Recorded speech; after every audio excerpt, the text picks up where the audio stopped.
Hello class, welcome back to my channel, and in today's lecture we're going to discuss about Modigliani Miller approach.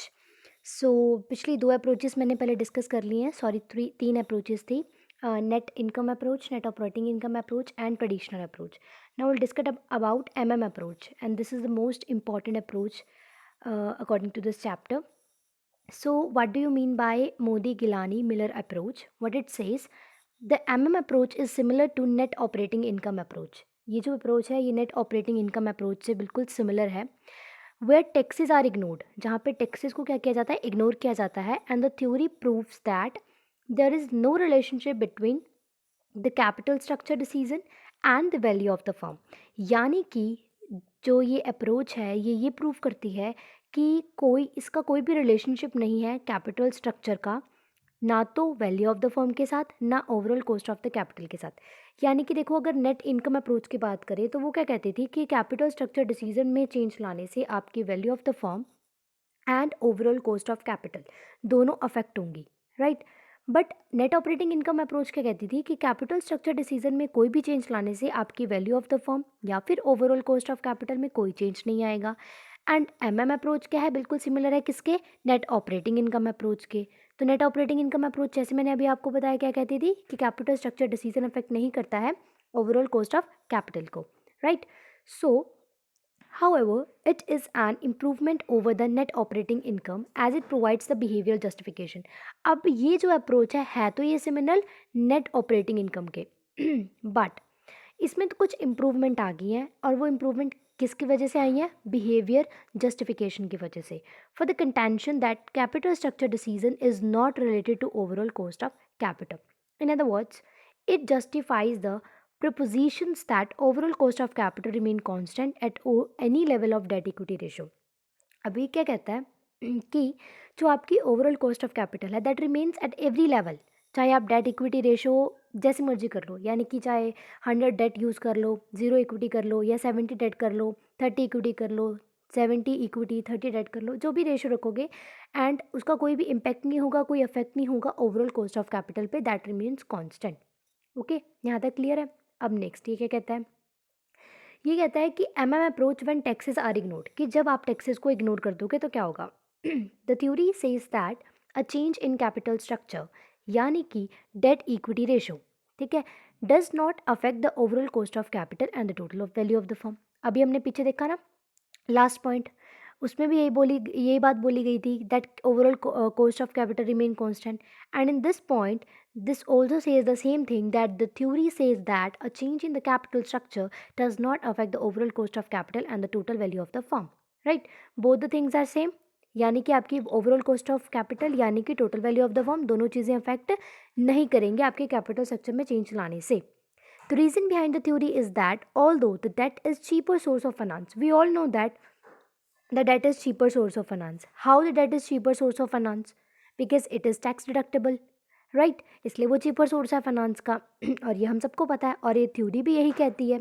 The cost of equity increases, अब cost of equity क्या हो जाती है, increase जाती है. अब cost of equity increase क्यों होती है, ये मैंने आपको पिछली वीडियोज़ में भी बताया था. कॉस्ट ऑफ इक्विटी आपकी तब इंक्रीज होती है जब आप डेट का ज़्यादा यूज़ करते हो. जब आप डेट का ज़्यादा यूज़ करोगे तो जो इक्विटी शेयर होल्डर्स हैं उनका रिस्क परसेप्शन बढ़ जाता है. एंड जस्ट बिकॉज उनका रिस्क परसेप्शन बढ़ेगा तो वो चाहते हैं कि उन्हें रिटर्न ज़्यादा मिले. And when they demand more return then the cost of equity increases, right. तो अब ये जो चीज़ें हैं ये एक दूसरे के साथ रिलेटेड हैं. आप डेट का ज़्यादा यूज़ करोगे उससे आपकी जो रिस्क परसेप्शन है इक्विटी शेयर होल्डर्स की वो इंक्रीज़ होगी. जब वो इंक्रीज़ होगी तब वो ज़्यादा डिमांड करेंगे रेट ऑफ रिटर्न का, एंड जब वो ज़्यादा डिमांड करेंगे रेट ऑफ रिटर्न का देन उनका जो कॉस्ट ऑफ इक्विटी है वो भी अपने आप क्या हो जाएगा, इंक्रीज़ हो जाएगा, right. And this increases in the cost of equity offsets the advantage of low cost of date.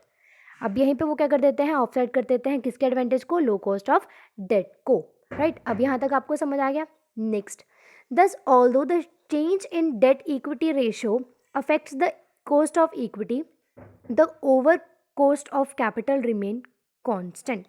यानी कि जो आपकी ओवरऑल कॉस्ट ऑफ कैपिटल है that remains constant. This means that beyond a certain limit of debt the cost of debt increases. यानी कि अगर आप ज़्यादा यूज़ करोगे डेट का, अभी मैंने आपको पीछे बताया था debt is the cheaper source of finance, and if you use more debt, ठीक है, तो उससे क्या होगा, आपका जो फाइनेंशियल रिस्क है that will be increase and the cost of equity falls thereby, again keeping the overall cost of capital constant. तब भी आपकी ओवरऑल कॉस्ट ऑफ कैपिटल क्या रहेगी, constant. Okay, so there are some assumptions related to this theory and this approach, that is capital market are perfect. So इसमें क्या होगा, that capital market are perfect, there is no transaction cost, कोई transaction cost नहीं होगी, investors हैं buy करेंगे freely and sell करेंगे securities को, the investors can borrow without restriction on the same terms as the firm can, all investors have the same information without cost, उनको हर information मिलेगी बिना किसी कॉस्ट को बेयर करने से। Homogeneous risk classes of firm, all firms can divided into equivalent और homogeneous risk class, ठीक है, it means that जो expected rate of earnings होंगे उनकी वो similar risk characteristics होंगे उसमें भी, ठीक है।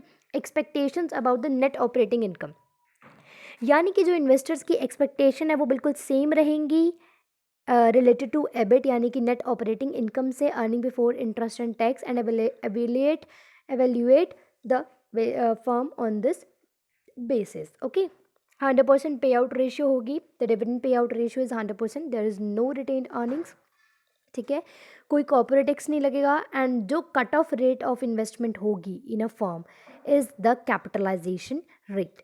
So these are the assumptions related to this approach, and if you like this video then please press the like button, and thank you for watching this video in full.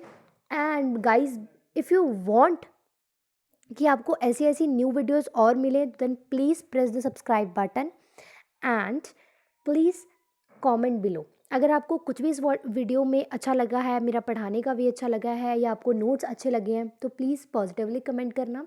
And अगर आपको कोई problem भी लग रही है कि video में कोई प्रॉब्लम आई है या कुछ चीज़ें मतलब आपको नहीं सही लगी, देन आप मुझे वो भी कमेंट करके बता सकते हो। Will make each and everything clear to you guys, ठीक है। And thank you for this. Bye bye. Take care.